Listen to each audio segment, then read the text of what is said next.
Hello friends, welcome back to my channel. मैं रजनी सचदेवा। आज मैं आपके लिए जो टॉपिक है वो है एक गुस्सा।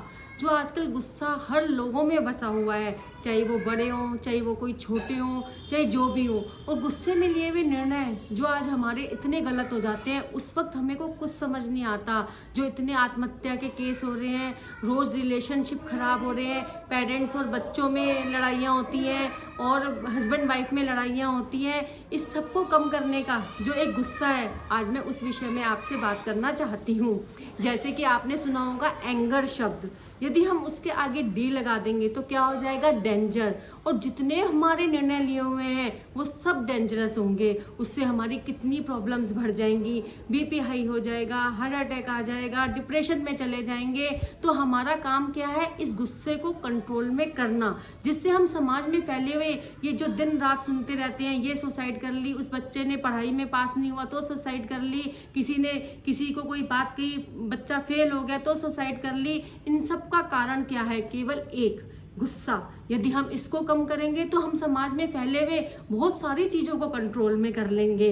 क्योंकि गीता में भी कहा है, यदि हम गुस्सा करते हैं, उस वक्त हमारी जो इतनी नेगेटिव वाइब्स होती हैं वो हमारे को नरक का द्वार खोल देती हैं। बाद में हमें अफसोस होता है कि हमने ये क्या काम कर दिया। क्योंकि गुस्से में लिए हुए निर्णय हमारे हमेशा गलत होंगे, वो कभी सही नहीं होंगे। इसलिए मैं आपको गुस्सा शांत करने के लिए 4-5 टिप्स बताऊंगी। जैसे अगर आप उसको करोगे तो आप काफ़ी हद तक अपने गुस्से को कंट्रोल में कर लोगे। जब हमें गुस्सा आता है तो उसको शांत करने के लिए सबसे पहला टिप मैं आपको बताती हूँ, वो है ब्रीथिंग एक्सरसाइज। जैसे कि जब हमें गुस्सा है, क्योंकि हम ओवर रिएक्ट कर जाते हैं, हमारे सोचने समझने की पूरी शक्ति चली जाती है, हम कुछ भी बोल देते हैं, कैसा भी बिहेवियर कर देते हैं, तो हमें बड़ा पछतावा होता है कि हमने ये क्या किया। तो जब भी हमें गुस्सा आए तो हम थोड़े साइड हो जाएं और ब्रीथिंग एक्सरसाइज करें। जैसे कि हम मोमबत्ती बुझाते हैं उस टाइम, ऐसे हमें पहले अंदर की ओर सांस लेनी है, जैसे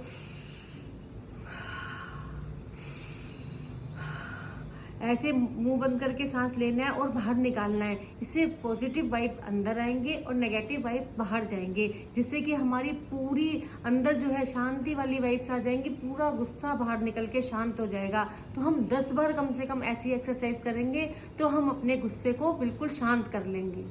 और दूसरा टिप्स है, आप उल्टी गिनती करो। जब भी गुस्सा आए तो उसको उल्टी गिनती करना शुरू कर दो, मन शांत हो जाएगा, तुम्हारा गुस्सा बिल्कुल शांत हो जाएगा। और तीसरी चीज क्या होती है? मेडिटेशन। यदि आप ध्यान लगाओ थोड़ा सा तो हमें एक आत्मा में शांति मिलती है, एक आत्मविश्वास जाग जाता है, उससे भी हमारा गुस्सा बहुत कंट्रोल होता है। और एक चीज होती है हमारी, जिस वक्त हमें गुस्सा है, ये बहुत बड़ी ऊर्जा है, ये बहुत बड़ी क्रिएटिविटी है।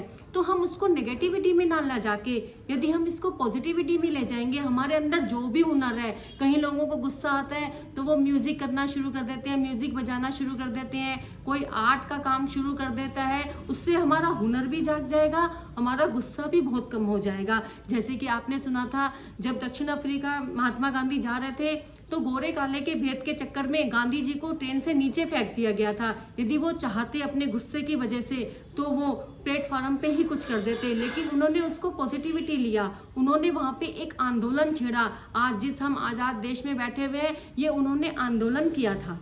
तो इसीलिए अपना क्या काम है कि हमें पॉजिटिविटी में लेके आना है इस चीज को, गुस्से को, तो हम बहुत आगे बढ़ जाएंगे। एक चीज होता है, हम एक ऐसा व्रत रखेंगे जो हमारा शांति का व्रत होगा। एक दिन हम कितना भी हमारे जिंदगी में अप डाउन आए, लेकिन हम शांत रहेंगे, हम गुस्सा बिल्कुल नहीं करेंगे। एक दिन व्रत रखेंगे, 2 दिन व्रत रखेंगे, तो हम ऐसे हैबिचुअली हो जाएंगे इस चीज की, हमें शांति आ जाएगी। इसी गुस्से को कंट्रोल करने के लिए ही मैं आज आपको एक कहानी सुनाती हूँ। एक गुरुजी होते हैं, आप तो जानते ही हो गुरुजी कितने शांत स्वभाव के होते हैं और बिल्कुल शांत होते हैं, इसीलिए तो वो गुरु होते हैं। उनका एक शिष्य होता है, उसको बड़ा गुस्सा आता है, लड़ता झगड़ता, कभी माँ बाप से गुस्सा करके, कभी दोस्तों से लड़ाई करके। अब वो बड़ा परेशान, वो जाता है अपने गुरुजी के पास। गुरुजी के पास जाके कहता है कि गुरुजी मैं क्या करूँ, मेरे को बड़ा गुस्सा आता है, थोड़ा सा आप मुझे कोई मंत्र दो जिससे मेरे को गुस्सा कम हो जाए, आप इतने शांत कैसे हो? तो उसके गुरुजी कहते हैं कि चल मैं अपना तो कुछ नहीं जानता, लेकिन तेरा एक राज मैं जरूर जानता हूँ। उसने कहा कैसा राज? उसने कहा तुम 7 दिन बाद ये दुनिया छोड़ के जाने वाले हो और तुम्हारे 7 दिन में तुम्हारी डेथ हो जाएगी।